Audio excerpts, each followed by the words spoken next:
So a lot of this is going to be a little basic.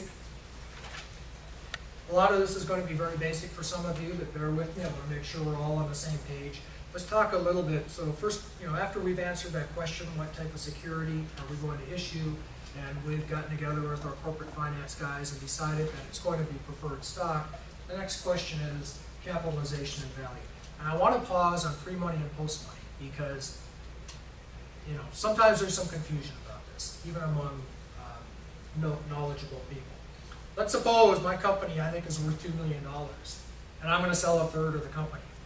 How much am I going to sell that third of the company for? Anybody? Well, the answer is $1 million, okay? And the reason is because I've got $2 million now, I get another $1 million, now it's worth $3 million, and the investor has a third. $1 million for a third. All right, seems sort of obvious, doesn't it? But every once in a while, you have to stop and explain that, no, it's not $667,000 because you got to add in the investor's money. I know it seems obvious to this group, but just understand it's not obvious to all the business people out there, so you may have to stop and educate them on this. That's pre-money and post-money, and that's the way companies are valued in this environment. You back into it. You take the post-money and you back into the pre-money. Now, let me say a little bit about capitalization, because when we figure out what your price per share is, right, and figure out the value divided by the number of shares, it's almost always done on a fully diluted basis. And by fully diluted, we mean we take all the common, we take all the preferred stock, and the common that the preferred converts into. We have warrants on preferred, we take that into account. We have options, and really good cap tables will value the company on a price per share basis as if all the options that are granted have been exercised. And we'll also show you that number as if all the options that are reserved. And fully diluted usually means all the options that are reserved. Because a typical company, they'll reserve a pool. Say we just reserve, and it's just, there's no magic to it. You just pull the number out of the air. We hereby reserve 1 million shares for issuance under the option pool. What it means is we don't have to go back to the shareholders to get additional authority for the board of directors to grant options. Well, there's some significance to that, because when a company's valued, you're going to assume all the shares in that option pool have been issued when we figure out price per share. So what you'll see the investors oftentimes negotiate for is say, we want you to establish an option pool on a pre-money basis. In other words, before we put our money in. And what that means is that the pre-money common shareholders are going to get diluted, but not the preferred shareholders. Does everybody understand that, how that works? Okay. Again, it's sort of a little trick, and it may be obvious to this group, but keep in mind, it's not obvious to your clients. And if they run off and sign term sheets without talking to us, you'll see that in there, and they won't get it, and they won't understand it. But it's fully diluted, and the bigger that option pool, even though those options are not granted and the share is not issued, it still will decrease their price per share. Now, the other thing where there's oftentimes a little confusion is this concept of authorized, issued, and outstanding shares. And I know you folks know because you do financials, but typically we authorize a number of shares in the articles of incorporation or certificate of incorporation in Delaware, and that's the maximum number of shares that can be issued without going back to the Secretary of State and increasing the number. Now, I've got a talk I give called Top 10 Legal Mistakes, and I've actually got a book that I'm writing. I'm going to finish this summer if it kills me. That's called Dead on Arrival. And in that book, I go through 10 common legal mistakes that startups make, and some mistakes, I put them in 3 categories. Some are dead on arrival mistakes. You just can't fix them. Others, you can fix them, but it's going to create a valuation discount, and other ones are not that big a deal that we can fix. Well, one of the big mistakes I oftentimes see people make is they'll issue shares that are not authorized. They'll blow through that authorized number. So the shares and the certificate that somebody has, somebody will have, and a certificate in my mind is a receipt for shares, right? So the shares that somebody thinks they have, they don't have. They don't exist. It's legally impossible. All right, why is that a problem? Because why don't we just go and increase the authorized shares?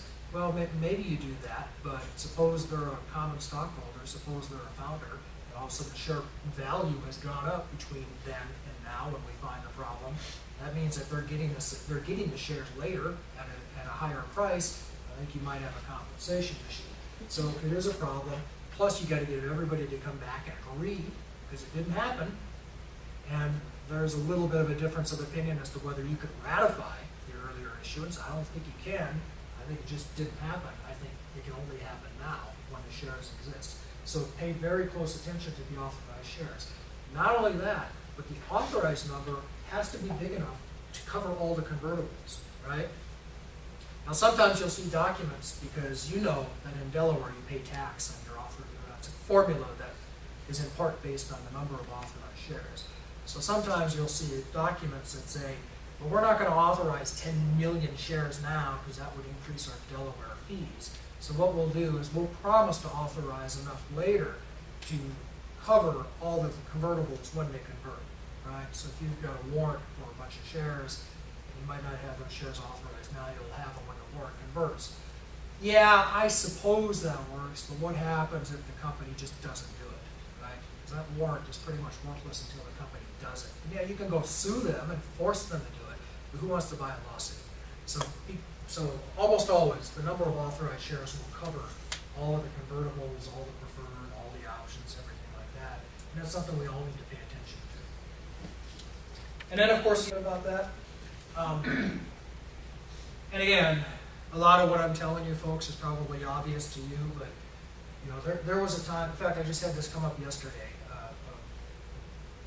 A lawyer said, "Okay, we're doing preferred stock and we're doing options, and you know, we're going to value the options at 1/10 of the preferred because that's the way we did it 10 years ago when I was at Brobeck, which, by the way, is no longer around." And I said, well, 10 years ago, you know, the company you were working on was parrotfood.com, and the world was different.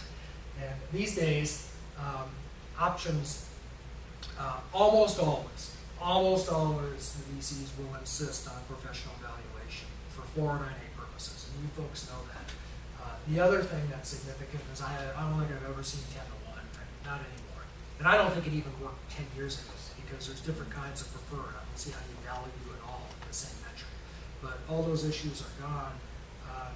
It's a valuation process, and that's just something I want to point out. There's one more thing on here that I didn't put on this cap table that's popping up more and more now, and that's the idea of a carve-out plan. And because of this valuation process, because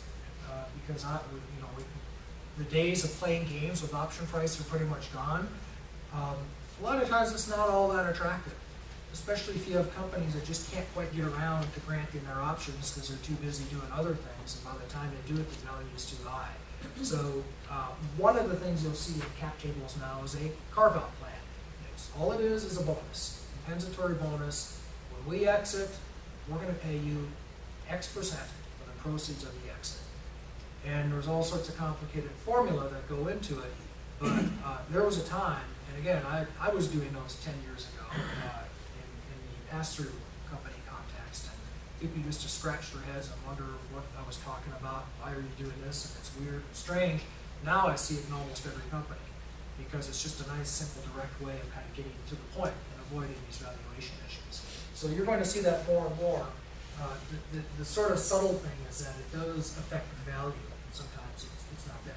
I guess the final thing I'll say about this is in technology companies and startup world, especially here in the Valley, we typically do not take into account and add to the value of the company the option exercise price, right? So we're figuring out our valuation on price per share on a fully diluted basis. We're assuming all options that are authorized are issued, are granted and exercised, right? We're assuming all those shares are outstanding. Shouldn't we also assume that the people paid the company the exercise price and that increased the value? Logically, we should, and there are some companies that call that the treasury method.